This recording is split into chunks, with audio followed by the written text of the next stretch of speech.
Hello everybody and welcome to Forever Rugby on Forever Sports for today's review of the first round of the 2022 Carling Currie Cup, which saw victories for the Bulls, the Cheetahs and the Western Province.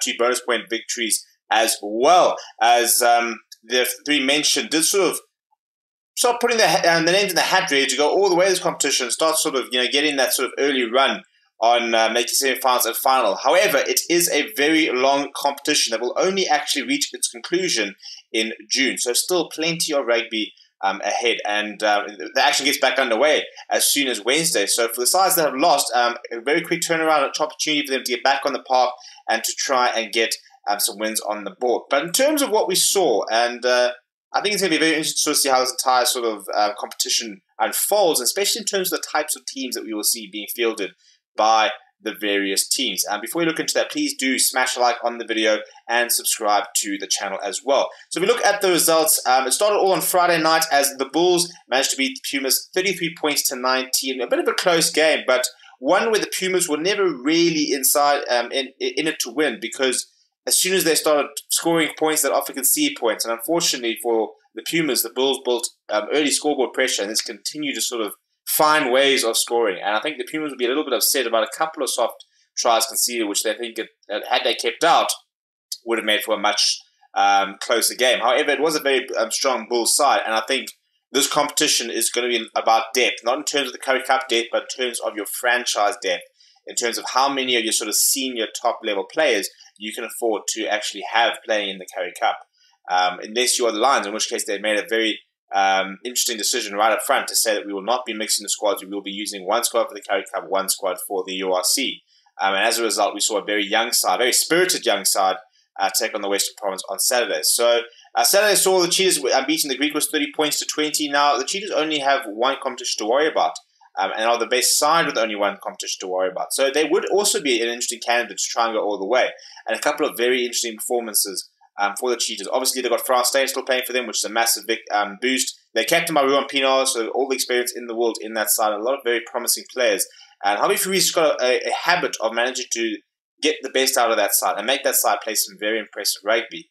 And that victory against the Griquas sort of demonstrates just what they have. But the good news is that all the games, I wouldn't say there were any thrashings. The biggest margin was a very similar margin between the West Province and the Lions. But, we're not talking about 20, 30-point margins, and we're talking about points being scored in every single match, which if you're going to be pessimistic about it, talk to maybe dodgy defenses. And I think that the reality is that this is the first match in a while for a lot of these players. So very much sort of had a pre-season feel to a lot of the games.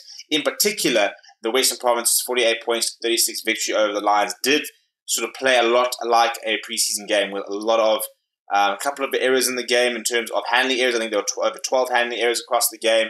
Quite a few scrums, a couple of basic mistakes. I think defensive systems rather weren't as sort of up to scratch as they probably could be. But I don't think any team would have walked away from the weekend thinking that we were completely outclassed and we were never in the game and then we put in a bad performance.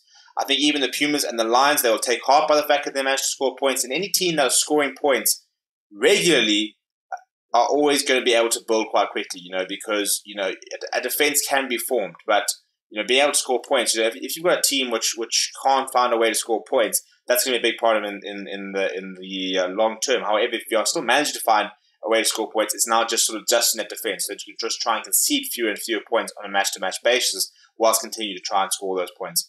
I think some interesting moments were some of the Lions' youngster performances. I think it's always good to see some youngsters sort of coming through. I think, Angelo Davis deserves a lot of praise, sort of has made the shift now to 15-man rugby, and a hat-trick, in his first game for the season was very impressive. Hachiba Diamani coming back from a long-term injury and sort of not blowing the door down with a fantastic performance by him in the West Province game.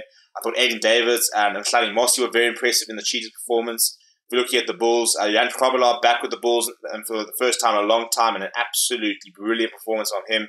So the best part about the Currie Cup is we get to see a lot more players, and we start to understand the depth of the talent we have within the country, and not just the ones at the URC level and the sort of the 23 that we see across the 4 URC sides every week. But we can actually start to see the depth across all the unions, as well as Pumas, Cheetahs, and Griquas. And all these sides have had a bit of a salary cap increase, which is going to come in very soon. So they will be able to, hopefully, in theory, start being able to keep some more of their players, maybe even bring in some other players.